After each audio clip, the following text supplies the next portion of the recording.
Okay, we're going to get Joseph out of prison today. Bless his heart. Bless his heart. Last week we talked about the butler and how he got out, but he forgot him.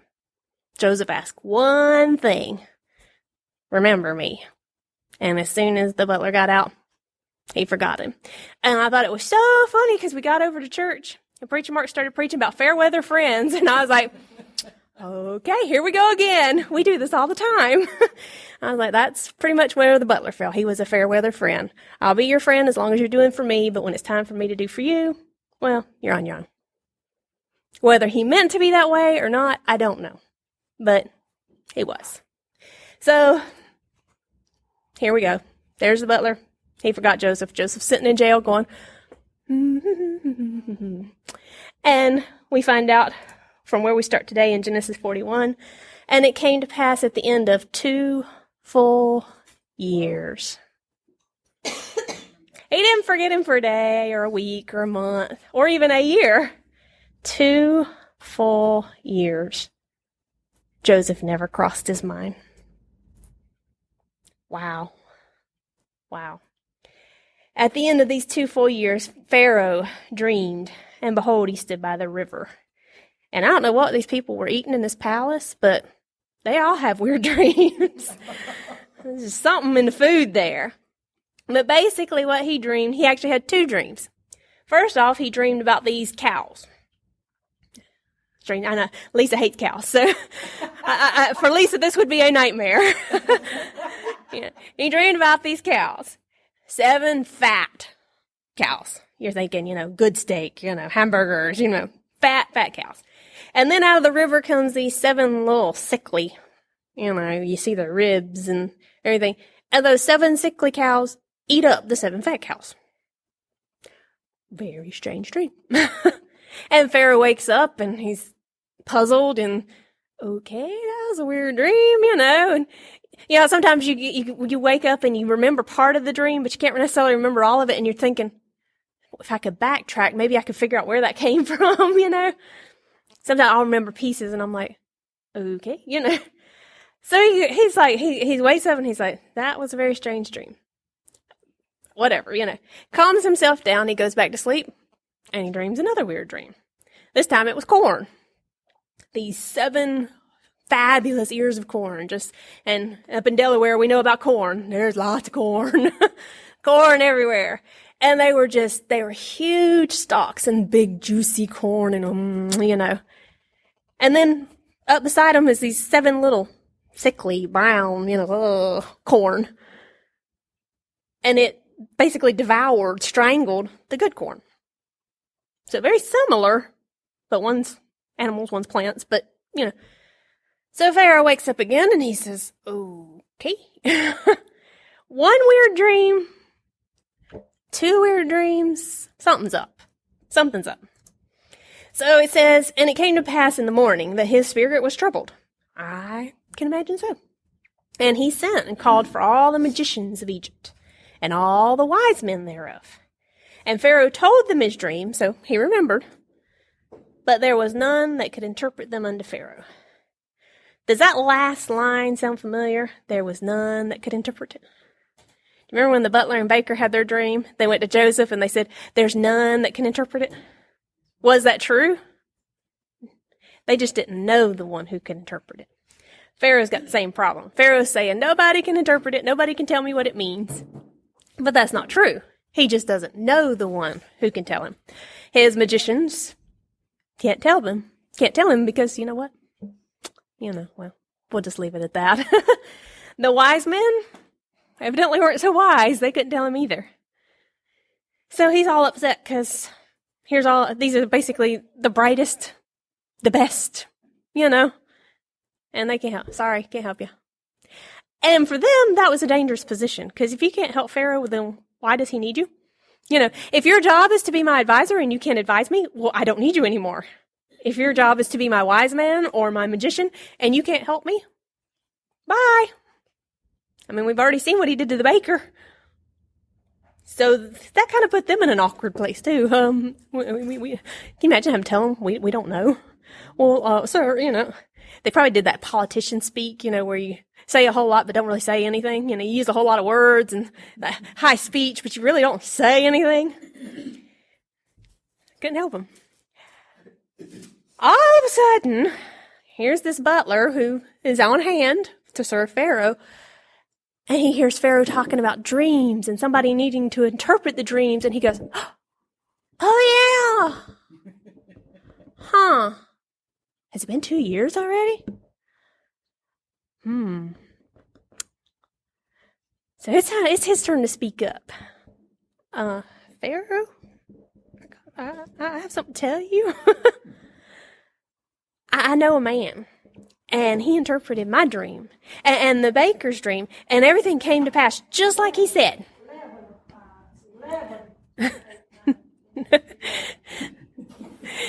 But it came to pass just like he said. And I bet you he could do the same for you.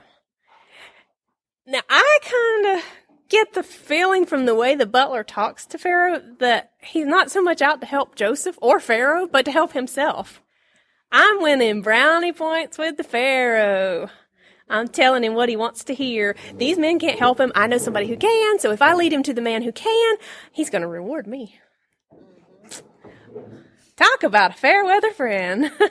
I really don't think he was trying to help Pharaoh or Joseph, either one. I think he was helping himself. Because obviously he didn't think a whole lot about Joseph anyway, because he forgot him for 2 years. Boy, some people. Some people just get on your nerves. But anyway, so he tells Pharaoh. Then Pharaoh sent and called Joseph, and they brought him hastily out of the dungeon. It's been 2 years. Why bother getting in a rush now? They didn't get him out hastily for Joseph's sake. They got him out hastily for Pharaoh's sake. Pharaoh said, hurry up. I want somebody to interpret my dreams now. Get a move on. Well, it's nice to be in charge and have people snap when you snap, isn't it? So they brought him hastily out of the dungeon. I'm thinking Joseph's like, what's the hurry, man? I've been here all this time. Now you want me to hurry up? But he shaved himself, changed his raiment, and came in unto Pharaoh. Remember, it was 2 years since the butler got free. We don't know how long he was in there before that. I have no idea. It doesn't say. So we have no idea how long I'm thinking he didn't look real fresh. He didn't smell real fresh. Those clothes are probably the same clothes he'd been wearing for at least 2 years. Yummy. Shave that, he kind of had that Duck Dynasty thing going on, Woo, So I have to make myself presentable. We're in a hurry, I understand that, but I can't go before the Pharaoh like this, He probably wouldn't be allowed to show himself to Pharaoh like that. I mean, yuck. I wouldn't want to be him. I wouldn't want to see him, So they called him. He got all cleaned up.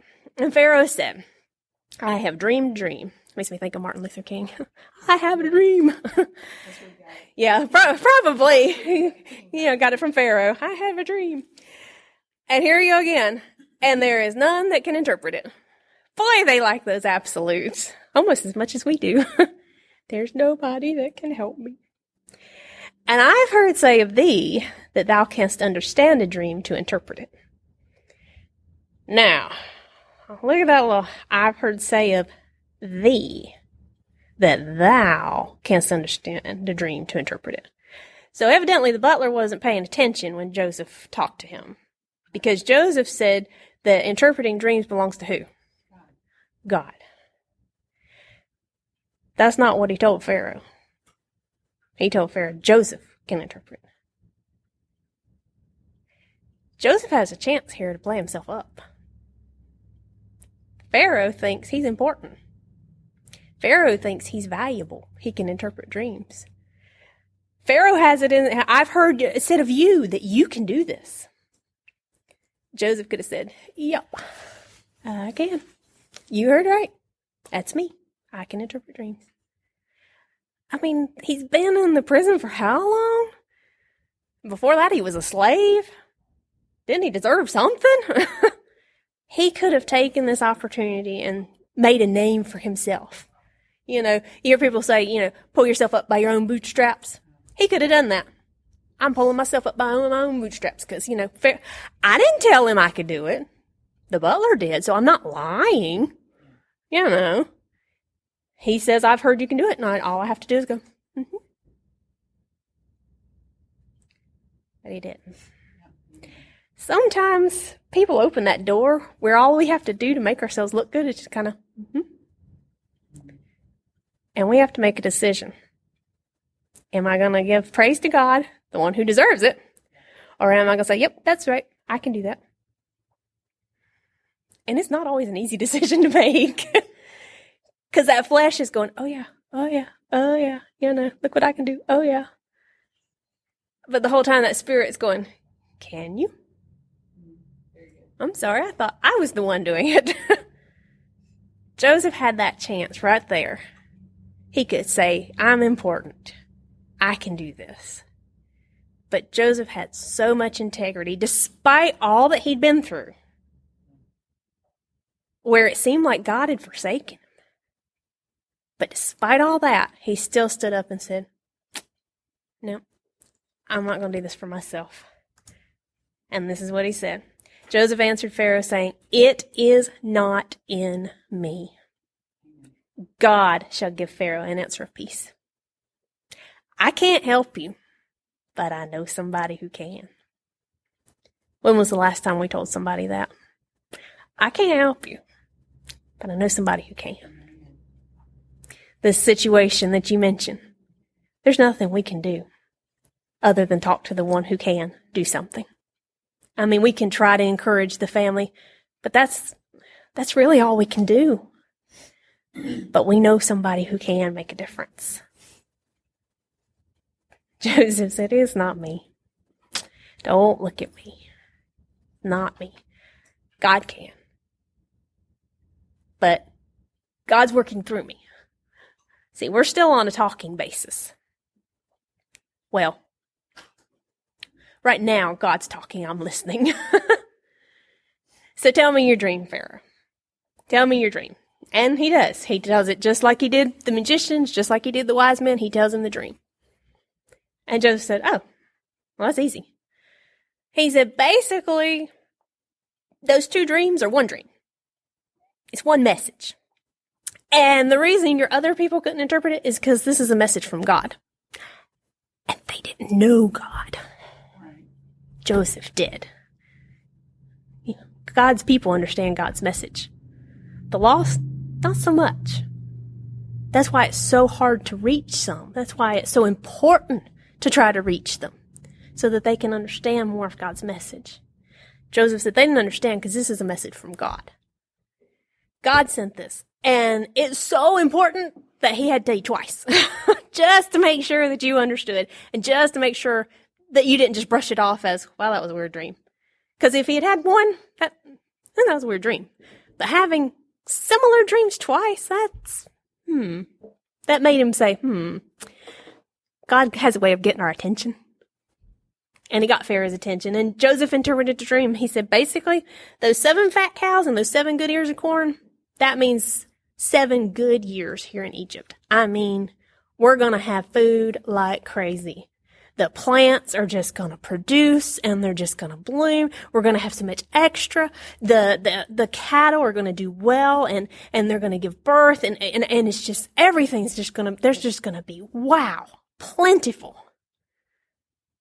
But after that, here comes those 7 sick cows and those 7 sick ears of corn.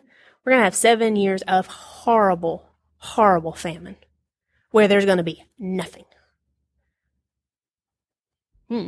I imagine Pharaoh's face, when Joseph is telling him, these plenty years, Pharaoh's like, oh, he's got dollar signs running. Woohoo, wow, I'm going to be the wealthy kingdom and everything. And then he gets to that 7 years of famine. You had to ruin it, didn't you? I'm just telling you what the dreams meant. I'm just telling you what God said. This is what's going to happen. But then I love what happens next. This is Joseph, just out of prison, talking to Pharaoh, the king of the land. Okay? He says, now this is what you need to do. Now therefore let Pharaoh look out a man discreet and wise and set him over all the land of Egypt. This is what I think you need to do. Let Pharaoh do this and let him appoint officers over the land. and take up the 5th part of the land of Egypt in the 7 plenteous years. And let them gather all the food of these good years that come, and lay up corn under the hand of Pharaoh, and let them keep food in the cities, and that food shall be for store to the land against the 7 years of famine, which shall be in the land of Egypt, that the land perish not through the famine. This is what you need to do. I love that. Now, who are you to give orders? Pharaoh could have chopped off his head right then, but he'd already gotten Pharaoh's attention. I think he got Pharaoh's attention when he said, "It's not me." I think that kind of, whoa, something different about this fella. And he started listening. So he tells him the dream, and then he doesn't stop. He's, "This is what you need to do. You need to do this." Because that was what God told Joseph to say. So Joseph said it. And you know what? Consequences? Oh, well. I'm going to do what God tells me to do. Such integrity. Oh, my goodness. If only our churches were full of more people with that kind of integrity, I don't think we'd have the church splits that we have. I don't think we'd have the church problems that we have. If everybody was willing to stand up and say, "Not me, God." But we got too many people going, "What about me? What about my feelings? What about So, I'm going to do what God says to do, and you do what you want. But this is what I think you should do. Da, da, da, da, da. And look what it says next. And the thing was good in the eyes of Pharaoh. That's a good idea. We save up. Well, we have extra, because we won't need the extra, so we save it, and then we'll have it come the bad years. That makes sense. And it was good in all the eyes of his servants. And I like this part too. The Bible, is humorous. And Pharaoh said unto his servants, "Can we find such a one as this, a man in whom the Spirit of God is?" Tongue in cheek. Tongue in cheek. If only we knew somebody. If only we knew somebody. And I imagine all those servants, all those servants kind of snickering, if only we knew somebody. How about Joseph? The Spirit of God is, in whom the Spirit of God. Like I said, I think if anything, that proves right there that he got Pharaoh's attention as soon as he said, "It's not me, it's God." And Pharaoh said, "There's something different about this guy. He's got the Spirit of God in him. If he can stand before me and say that." And he says, "Now, if we could just find someone, And I don't think Joseph said, "I think you should appoint someone," thinking that he was going to appoint me, I think he just was relaying God's message. And Pharaoh says, "Now, if we just knew somebody who was wise and who had a good head on his shoulders and, good strategy, if only we knew somebody." And Pharaoh said unto Joseph, like I said, I think he was saying it very tongue-in-cheek, "For as much as God hath showed thee all this, there is none so discreet and wise as thou art." Well, he already proved that. He already had his wise men and magicians there. I said magicians. They couldn't help him. There's nobody so discreet. Because God showed it to you. So as long as you've got God on your side, I think we'll go with you. "Thou shalt be over my house, and according unto thy word shall all my people be ruled. Only in the throne will I be greater than thou." Notice that. All my people are under you. Guess who that includes? The butler. Potiphar. Potiphar's wife. Ooh, see, my wheels would be turning. It's time for revenge. I'm over Potiphar's wife now. I'm going to make her pay. I have spent so many years in prison because she lied about me because she's just wicked. And I can get even now. But not Joseph. Like I said, if only we had the integrity of Joseph. I'm ashamed to say I do not. I'm working on it. The Lord's working on me, but I'm not there yet because those wheels would already be turning. How can I get her back? Never crossed Joseph's mind, I don't think. I don't think it ever crossed his mind. He thought, "Oh, I can help God's people. Look at this. I can help people." But they weren't God's people yet. They weren't God's people, but I think he knew because this is talking about a famine throughout all the land, so it's not just Egypt. This was going to hit worldwide, and we're going to read about that later. So it wasn't just Egypt, it was Israel too. So God's people and what may soon be God's people. Right. But revenge. And he's probably thinking of his family. Mm-hmm. Of course. They're going to suffer through this. Mm-hmm. Exactly. He's thinking about how he can help people who are suffering rather than saying, how can I get back at those people who made me suffer? He was thinking about others, not himself. Wow. Joseph. We're going to stop there, but I want to get one more verse that really, it is part of the story and it's not part of the story. But the next 7 years, they had the plenty and Joseph gathered food. And gathered food and gathered food and gathered food and he stored and he oversaw all of that. And he was over the people and he was a good ruler. And we'll pick up there, not next week, but the next week, because next week is the last Sunday. But I wanted to read this verse. Joseph, during this 7 years where they were gathering stuff up, this 7 years of plenty,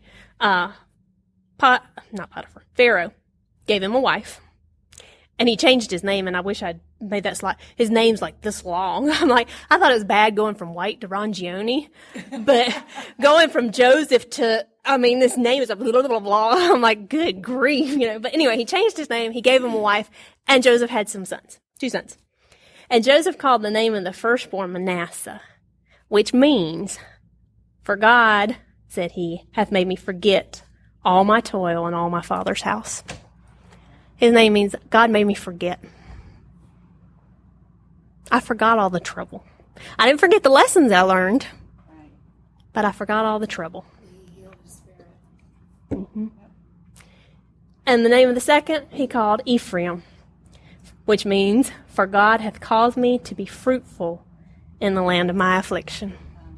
A little bit of Romans 8:28 going on right there, isn't it? All things work together for good. That's basically what Ephraim's name means. It was, even though I was in hard times, I was fruitful. God brought good out of it.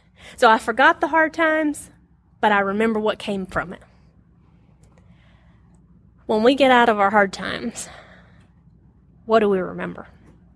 Do we remember the hard times, or do we remember the good that came from it? Usually the misery.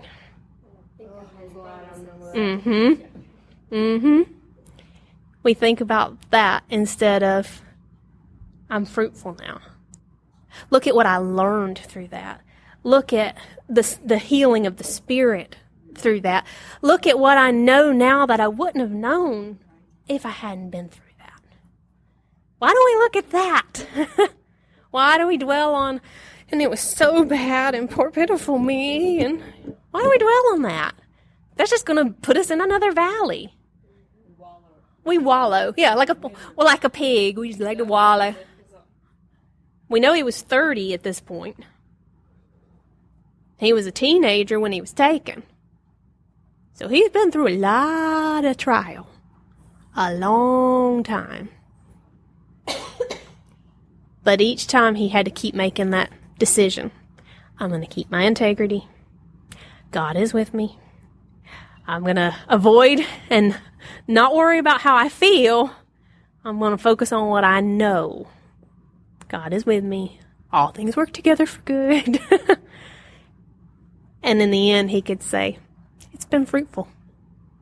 I got a lot out of this. Wow. Yeah, exactly. Got a lot out of it. Isn't that wonderful? We'll pick up there, like I said, in 2 weeks, Lord willing.